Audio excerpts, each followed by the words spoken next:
Greetings fellow tank commanders. In this video I'm going to be showing you a game that I played in the AT-15A. This is a tier 7 premium British tank destroyer with preferential matchmaking to only see tier 8.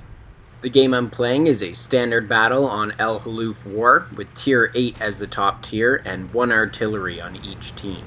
To start off this game I've chosen to snipe across the valley. I do sometimes like to take the AT-15A into close quarters up around A1. But I only tend to do this when I'm either in a platoon with heavy tanks or I'm top tier, with few heavy tanks on either team.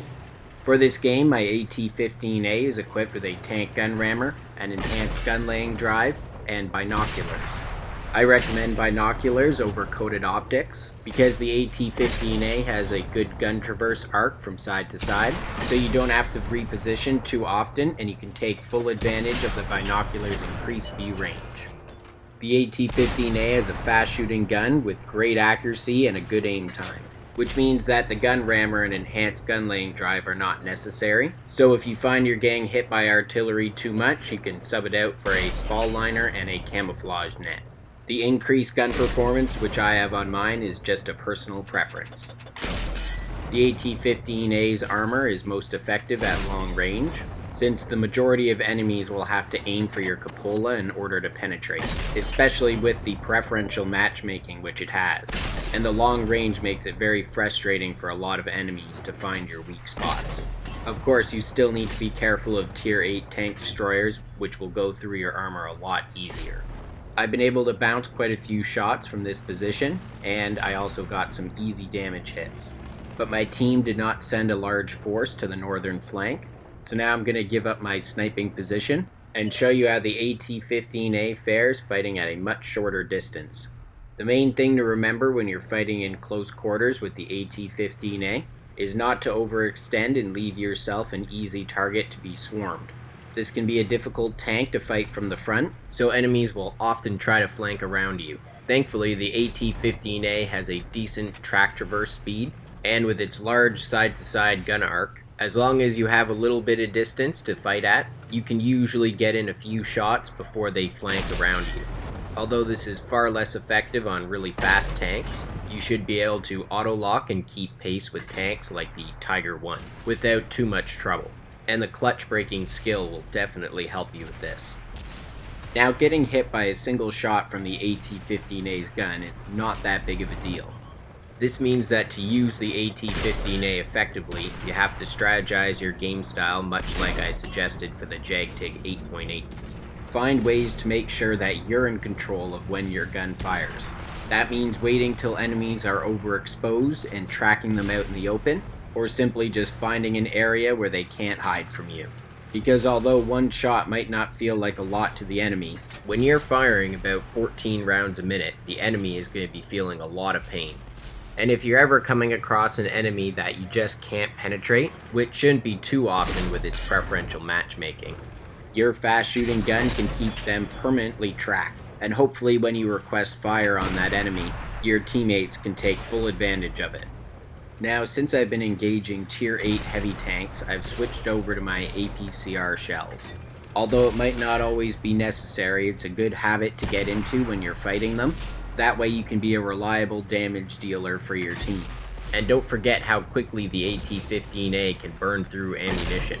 So you will need a good supply of APCR shells in order to be useful in a large variety of situations. These enemies are having quite a difficult time finding a way to penetrate my armor. With the angle I'm at down the hill and my constant moving back and forth, I am making it as challenging as possible for them to target my cupola. And this is where the full force of the AT-15A's rate of fire comes into effect. I'm continuously detracking this tier 8 heavy tank, so he can't get around my side, and he has to suffer a very painful death from this small caliber gun. It takes 11 penetrations, but I am able to take out the full 1600 hit points which this heavy tank has. Now all that's left on this flank is that tier 7 light tank, the AMX 1375. Light tanks are one of the greatest threats to the AT-15A, since they are the best tanks to get around your side and rear and get easy damage hits. I'm making sure to stay tight beside this rock formation so that the light tank won't be able to do a full circle around me. This is gonna be close since we both have low hit points. Although I can get an easy shot in when he's coming straight at me, it's hard to follow him around because he's so fast. Come on, is that all you got, Mr. Light Tank? Well, even though the hit point pool looks like I'm dead, I did survive the battle. Now let's check the post-game stats and see how I did. For this game, I earned 96,000 silver. That's with a 25% multiplier from the dishing out damage op. Remembering that I used my large repair kit and 18 APCR shells. I got 6,707 experience, with 2,500 of that being from the Day Is Yours op.